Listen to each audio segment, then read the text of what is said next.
Well, I think that the new diplomacy is actually the old diplomacy. The skills that we need now are the same skills that we needed in many past centuries. What does a good diplomat need? Needs an ability to understand the complexities of public space, to listen to the mood of the marketplace, to identify important players for the future and to influence them.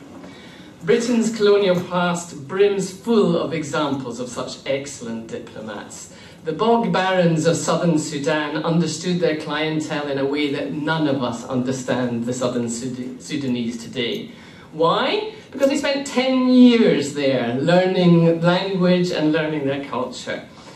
Gertrude Bell was arguably a better reader of Arab intentions even than Lawrence of Arabia, and she understood when it was time to stop encouraging the Iraqis to do things that they wouldn't do. Again, why? Because she spent a lot of time on the place, in the language, and despite the issues of being a woman in the Arab world, got under their skin. When did it start going wrong? By which I mean, when did British diplomats stop being good listeners and using up-to-date skills and techniques to gauge the temperature of the street? Possibly in Iran in the 1950s, when we didn't realise that the centres of power were changing. And certainly in Iran in 1979, when everybody misread the importance of the return of Ayatollah Khomeini and failed to understand how much the Shah was disliked. So my question is there something of this that we're seeing today in the Arab world? Are we continuing to fail to read the street? Certainly I don't know anybody who predicted the Arab Spring, and perhaps more important is to ask, are today's diplomats, what are they doing? Do they know what's going on?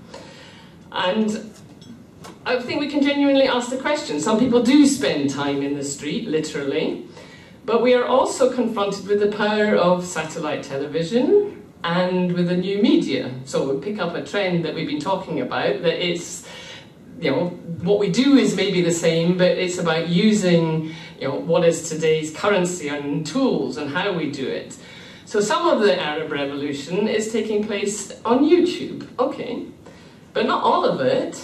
And we need to understand the balance of power of the new media and their balance with it, and who's manipulating that, and who's manipulating old-fashioned power, if I may say, like the military in Egypt today, because the old power is still very much present. It's not just the new power that's out there.